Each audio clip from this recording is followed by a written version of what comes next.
Clubs are coming in, virtual clubs, physical club, and so we need to take this event. We need to take notes. It's 2 hours event, so we have about 9 minutes to take questions while we wait for Dr. Reggie Moss. Questions for Dr. Reggie Moss. There's a question in the chat for okay, in the chat. I think that is for Professor Rockwell. So let's come in. If you don't want to talk in person, you can drop in the chat, and then our speakers will respond to those questions.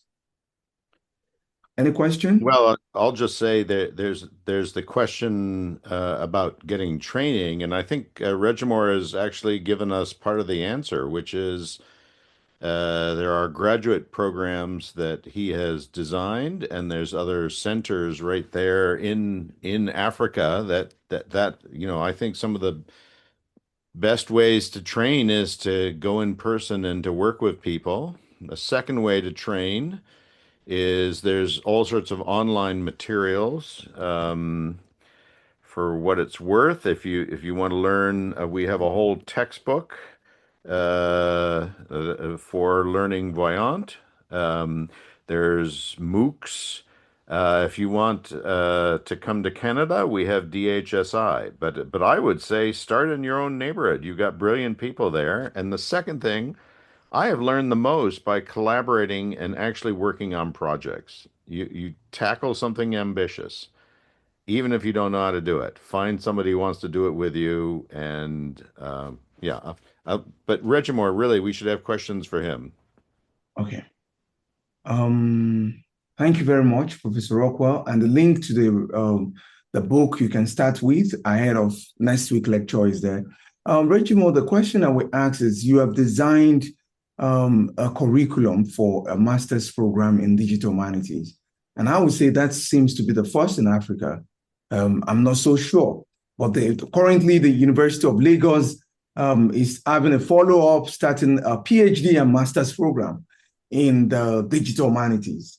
And like I would say, for instance, like from 2016, we have scholars from all over Europe and North America coming to Lagos to do summer school for digital humanities led by Professor Kwebi. And I know a lot of people selected from various universities in the East and the North and across to West Africa has also been in participation. But if you will want to give advice from your experience, Regimore, you have taught this program, they're just starting in Nigeria, and probably Peter University too is considering that. What we say, what are the challenges you have faced so that we can prepare ourselves, or those institutions can prepare themselves? Yeah. Yeah, the first challenge is that you be dealing with colleagues that first and foremost, right from your department or from a faculty, you'll be dealing with colleagues who have not understood what you mean by digital humanities. So you need to have a campaign of some sort, or ways in which you can deliver maybe dialogues or speech or presentation where you explain to them what you mean by this. In fact, when I started, I was told an animal. What kind of an animal is digital humanities? So you have to convince them in that way. The other challenge that you face is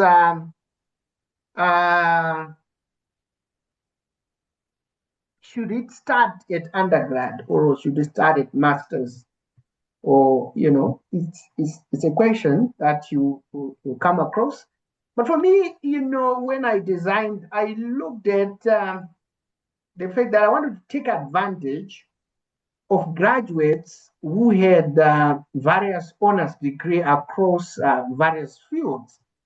I wanted to take advantage that if somebody has done, an honors in history, honors in linguistics, comes in and gets trained, on digital tools, and he begins to explore on the basis of what is done at undergrad. So whatever, even if it's done law, if it ever is done, marketing, comes in and begin to work on projects related to marketing or projects related to history and so forth.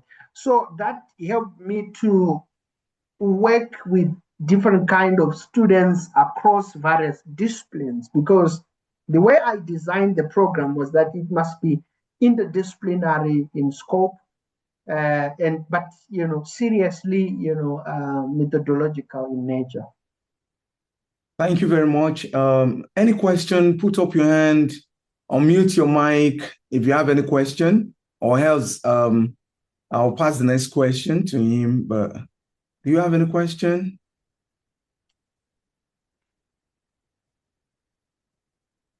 Okay.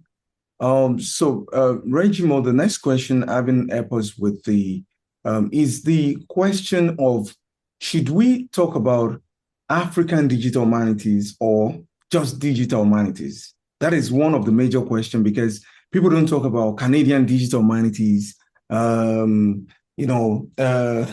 British digital humanities or something. So the concept that is coming up, it has been coming up in other disciplines like African philosophy, African this. At the onset of digital humanity practice in Africa, do you think the appendix African digital humanities or the suffix is needed?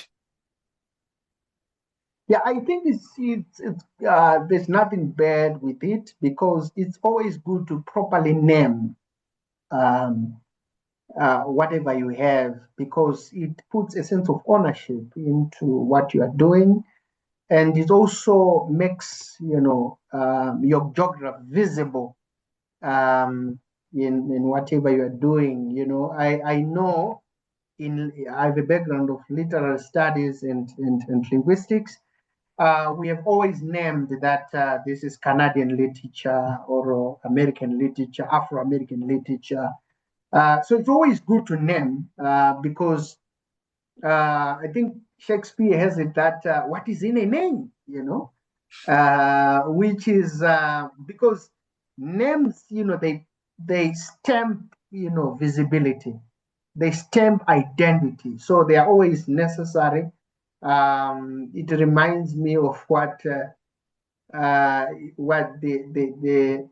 sub-discipline of digital humanities that is emerged, which is called e-onomastics, where people are interested in studying, digital names of things. Yeah, there's a hand. Okay, that's Dr. Professor Ignatius. Please go ahead on the conversation. Yeah, so I wanted to quickly chime in on the issue of African or no African digital humanities. I think the response seemed a bit more apologetic than I expected. The thing is that there should be African humanities, Canadian humanities, European humanities, British, whatever, if you want. There will also be an assumption that if we have digital humanities, it basically encompasses all these other, areas and whatever they have to be captured. But the thing is that we are talking about tools, technologies, processing, for the most part, languages, which is how we capture humanities, expressions we've put down in one way or another, mostly languages and text and so on. And if you look around, you see that it's difficult for these tools to actually learn how to process or analyze text that they don't know very well. So I'm talking as an NLP for low resource language person, where the assumption that tools already created can easily be adapted for different languages, scenarios, or even domains don't actually prove true.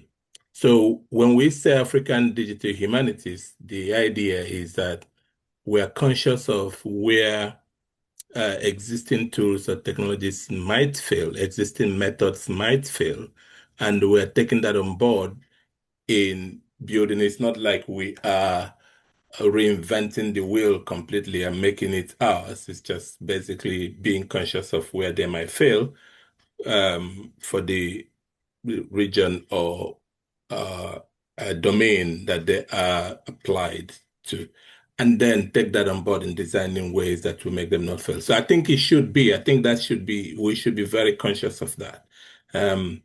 These tools don't exist in the void. That most of the way they work well is by exposing them to the materials that they learn from and developing from that, especially now that we're tending towards using artificial intelligence models that we don't have a lot of control over how they actually interpret and understand what we are doing. We need to make sure that we're intentional in exposing them to that context to help them understand and then get the right kind of thing. So I think there should be. I guess if now that I have the floor, I don't know if I should quickly ask a question that butters on what Please go ahead, please. Regiment said earlier. So it was about one of the challenges you had, on which in your response you mentioned that getting colleagues or your audience to understand even the core concepts seem to be a little bit of a barrier before you get in, right? So the question generally, not only to you, but also to organizers here, do we have plan in, even if not in this session, unfortunately I won't be here on Friday because I'll be traveling to Morocco for ESCL conference, even if not in this session, to actually have a more hands-on, I know a variant tool is coming, a more hands-on approach that actually engages people, possibly help them understand, because some of these concepts seem a bit foreign to us, especially if you haven't actually created such a program in your university. So thanks to the Peter University team that's putting this together. But I think that beyond a session like this, a hands-on approach that doesn't assume anything helps to get people on board as quickly as possible. And when that's happening, it might also be a good idea to use contextual examples, maybe text from their literary works and so on and so forth, to look at the tools we are showing them. And it's okay if it doesn't perform as well as we expect it to perform, because we know it's moved a little bit from where we want it to be. But would that be in the plan? And secondly, some of the resources that you showed us here, will it be possible without feeling that I'm also loading something more on you?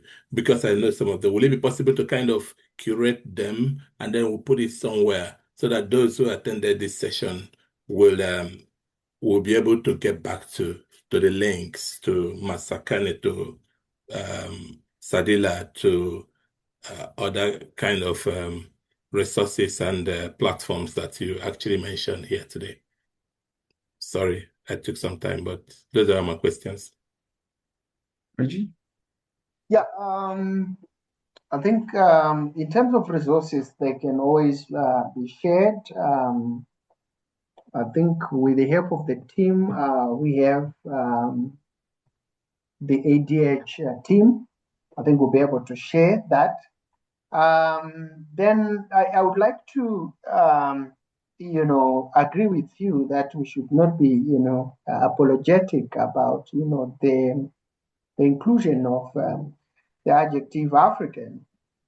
I think that is very valid, because I think inspired by various African-centered, theories, we must be, be able to recenter ourselves, to put ourselves at the center of whatever we do, and be able to be proud of ourselves in doing that.